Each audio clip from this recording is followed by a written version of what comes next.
Hello, my name is Marie Presley, and welcome to my capstone presentation, Equity in Mathematics, an analysis of research and equitable math practices. I'm presenting this capstone project to the University of Houston College of Education faculty. Achieving equity in mathematics classroom has been studied for decades, and the research surrounding the topic has evolved with our increasingly diverse classrooms. For mathematics teachers, understanding how to effectively teach a culturally and linguistically diverse classroom can be a substantial task for a seasoned educator, let alone a pre-service or new teacher. Research shows that equitable practices can be achieved through investigating effective classroom practices to serve culturally and ethnically diverse populations, as well as English language learners. The purpose of my study is to analyze current research and direction of culturally responsive pedagogy and English language learners to address equity in mathematics classroom. This research analysis will address the following questions. What have we learned about equity in mathematics? What are the foundational culturally responsive teaching practices revealed through research? And how do we modify our classroom instruction to make it more culturally responsive and address the specific needs of our English language learners?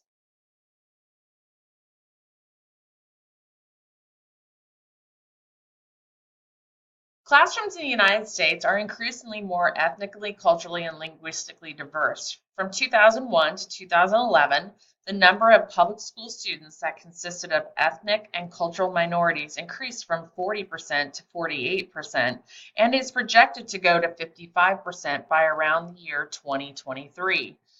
Children of certain racial, ethnic, and language, gender, ability, and socioeconomic backgrounds experience mathematics education very differently. The learning outcome gaps among students from various cultural, racial, and ethnic socioeconomic background groups have persevered, regardless of significant efforts to close the achievement gap. A significant amount of research into mathematics achievement gap seeks to understand the imbalances in achievement between white students and students who are of African American, Latino or Latina, English language workers, or the working class. Mathematics education research has evolved from achievement gap focus to understanding a greater relationship between the teacher and learning. One of the biggest changes that we can make is with our outlook for students about our one of the biggest changes we can make is with our outlook for students outcomes. To further the agenda of equity for all students in mathematics, we must operate under the truth that all students, regardless of their ethnicity, cultural background, or socioeconomic status, can learn mathematics.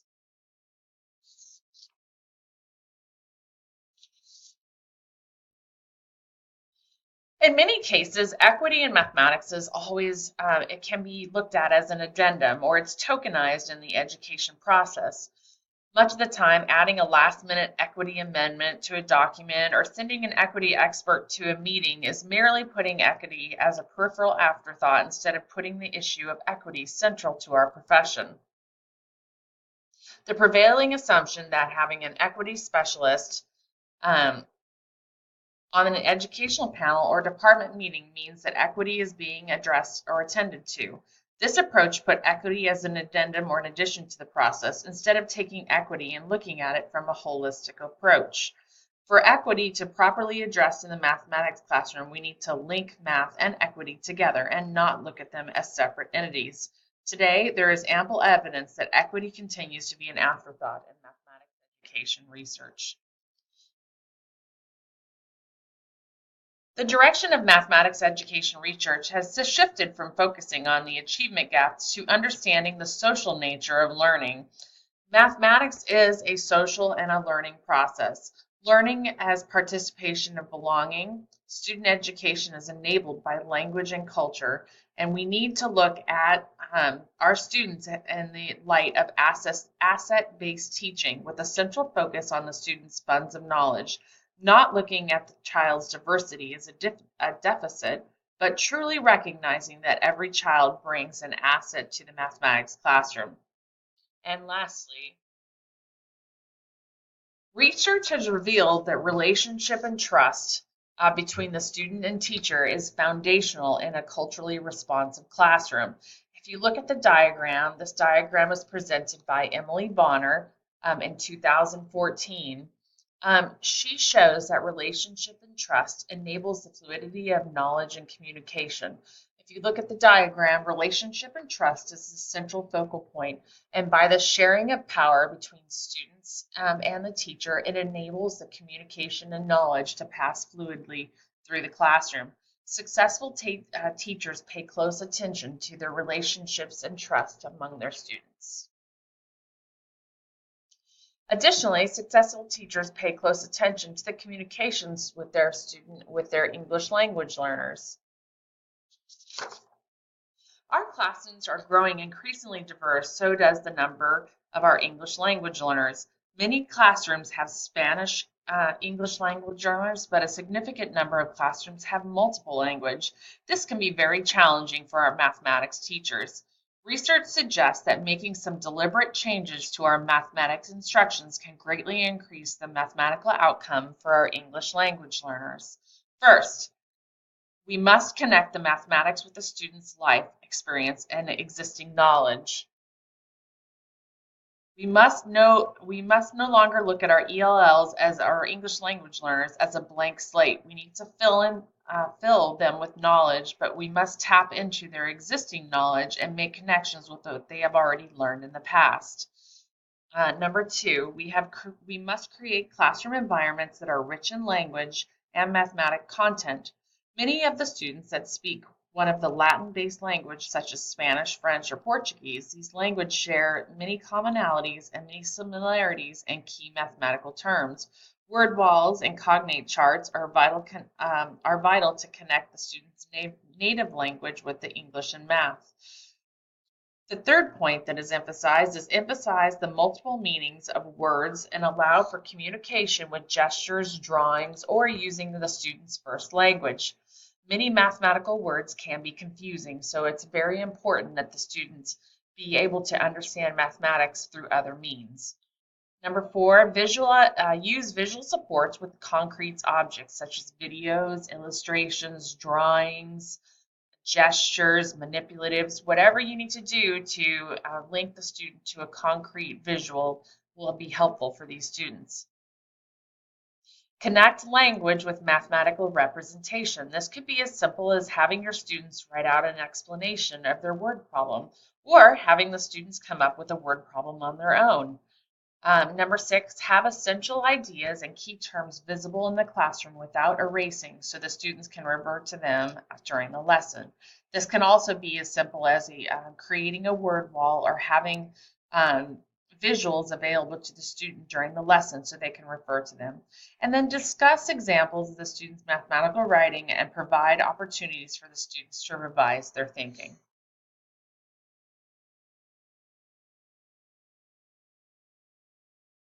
Now that we've talked about what research says we can do in the classroom to address equity and support our English language learners, we need to take some action. For our teachers, professional development is the greatest way to learn more about how to support your students. There are numerous online resources and research for teachers. One specific professional development that I found was comprehensive and culturally responsive pedagogy and support for English language learners is the Sanford Inspire website, Professional Development. They offer 6 free hours of training on culturally responsive pedagogy that addresses many of the questions and the concerns that a new or a seasoned teacher would have. These lessons include affirming differences and valuing background knowledge, teachers as agents of change, using warm demand to build student achievement, linking identity and achievement through cultural competence, using critical consciousness to change inequality, and working against racial bias. These are all great lessons that I have personally taken and I think would be an excellent resource for either a new or a seasoned teacher. Sanford and Sire website also offers support to teachers of English language learners that are also free of charge. This coursework should only take about 2.5 hours, but offers excellent resources for new or seasoned teachers if they're looking to how to further their instructions with their English language learners. The 6 modules that are specifically designed to help out ELL teachers are contrastive analysis, learn and affirm language, supporting language development through social interaction, valuing bilingualism, structuring academic conversations, and using morphology to support English language learners in the classroom. We also need to be reflective in our teaching practices and modify our current lessons to be more culturally responsive. But this can be a daunting task. How do we do that? The Teach Mathematics website has published a culturally responsive mathematics teaching lesson analysis tool to help teachers evaluate how culturally responsive their lesson plans are, and additionally provide benchmarks to help teachers improve their lesson plans if they are not culturally responsive enough. This lesson analysis tool addresses 6 important categories of mathematics teaching.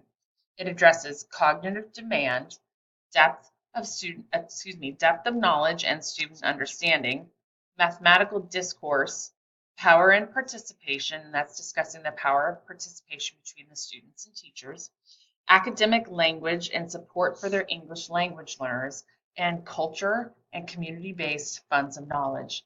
Each of these categories connects to a rubric scale of 1 through 5 and has a corresponding reflection prompt. This lesson analysis tool makes it quite easy for teachers who are looking to make their lesson plans more culturally responsive because it gives examples how to reach the next higher level of responsiveness. The lesson analysis tool can be found at multiple websites by simply putting in the title, Culturally Responsive Mathematics Teaching Lesson Analysis Tool in any search engine.